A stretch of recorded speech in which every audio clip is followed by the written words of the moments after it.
Hi friends, ఈ వీడియోలో మనము రోజువారీ రాశి ఫలాలలో వృషభ రాశి వారి గురించి తెలుసుకుందాం. అంతకన్నా ముందు చిన్న రిక్వెస్ట్ ఫ్రెండ్స్, ఈ వీడియో మొదటగా చూస్తున్నట్లయితే లైక్ చేయండి, షేర్ చేయండి, అలాగే సబ్స్క్రైబ్ చేయడం అసలు మర్చిపోవద్దు. మీ యొక్క సపోర్ట్ నాకు ఎంతో అవసరం. ఇక వృషభ రాశి వారికి చూసుకున్నట్లయితే ఈరోజు అన్ని వైపుల నుండి ఆదాయం అనేది అందుతుంది. నూతన వస్త్ర ఆభరణాలను కొనుగోలు చేస్తారు. ఇంట బయట సంతోషకరమైన వాతావరణం అనేది చోటు చేసుకుంటుంది. సోదరులతో సఖ్యత అనేది కలుగుతుంది. వృత్తి ఉద్యోగాలలో ఎవరైతే ఉన్నారో వారికి అక్కడి వాతావరణం సంతృప్తికరంగా ఉంటుంది. ఇక నూతన వాహన కొనుగోలు ప్రయత్నాలు ఎవరైతే చేస్తున్నారో అవి ఈరోజు ఫలిస్తాయని చెప్పవచ్చు. నిరుద్యోగులు ఎవరైతే ఉద్యోగ యత్నాలు చేస్తున్నారో వారు శుభవార్తలను అందుకుంటారు. ఇక ఈరోజు వృషభ రాశి వారు తీర్థయాత్రలు చేస్తారు. సోదర మైత్రి అనేది కనబడుతుంది. ఆస్తి పంపకాలలో ఆస్తి లాభ సూచనలు కూడా కనబడుతున్నవి. ఇక వివాహ ప్రయత్నం కూడా చేసుకోవచ్చు. ఎవరైతే వ్యాపారస్తులు ఉన్నారో వారు నూతన వ్యాపారాన్ని ప్రారంభించడానికి మంచి రోజుగా చెప్పవచ్చు. భూక్రయ విక్రయాలలో ఎవరైతే రియల్టర్స్ ఉన్నారో వారు మంచి లాభాలను అందుకుంటారు. కాంట్రాక్టర్లు నూతన కాంట్రాక్టులను దక్కించుకోగలుగుతారు.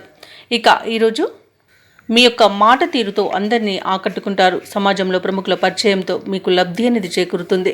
ఎవరైతే దూర ప్రయాణాలు చేస్తున్నారో అవి లాభసాటిగా సాగుతాయి. ఇక విదేశీయానానికి వీసా సౌలభ్యం అనేది లభిస్తుంది. అలాగే విదేశాలలో విద్యాపరంగా, వృత్తిపరంగా, వ్యాపారపరంగా ఎవరైతే నివసిస్తున్నారో వారికి మంచి యోగదాయకమైన కాలంగా ఉంటుంది. ఇక వృషభ రాశి వారు ఈరోజు నూతన కార్యక్రమాలను చేపడతారు. బంధువులతో సఖ్యత అనేది ఏర్పడుతుంది. అలాగే మీకు ఉపకరించే ఒక సమాచారం అందుతుంది. ఆత్మీయుల నుండి ధనలబ్ధి కూడా కలుగుతుంది. ఏవైతే ఆలోచనలు చేస్తున్నారో వాటిని కార్యరూపంలో పెడతారు. ఇక ఆదాయం కాస్త పెరుగుతుంది. నిరుద్యోగులకు విజయావకాశాలు అధికంగా ఉన్నాయి. ప్రముఖులతో ఉత్తర ప్రత్యుత్తరాలను జరుపుతారు. ఇక సభలు సమావేశాల్లోనూ పాల్గొంటారు. వ్యాపార వాణిజ్యవేత్తలు ఎవరైతే ఉన్నారో వారి యొక్క వ్యాపార లావాదేవీలను నూతన ఉత్సాహంతో గడుపుతారు. అలాగే ప్రభుత్వ ఉద్యోగస్తులు ఎవరైతే ఉన్నారో వారి విధులలో పురోగతి అనేది కనబడుతుంది.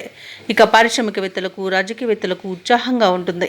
కళాకారులు కొత్త అవకాశాలను అందుకుంటారు. ముఖ్యంగా మహిళలకి కుటుంబపరంగా ప్రోత్సాహం అనేది అందుతుంది. విద్యార్థులు అనుకున్నంత సాధించేంత మంచి రోజుగా చెప్పవచ్చు. ఇక ఈరోజు వృషభ రాశి వారికి అదృష్ట రంగు పసుపు, ప్రతికూలమైన రంగు నలుపు, అదృష్ట సంఖ్య 5. ఈరోజు వృషభ రాశి వారు ఆదిత్య హృదయాన్ని పఠించడం వలన మంచి శుభ ఫలితాలను పొందుతారు. అలాగే పనులలో వచ్చే ఆటంకాలని తొలగించుకోగలుగుతారు.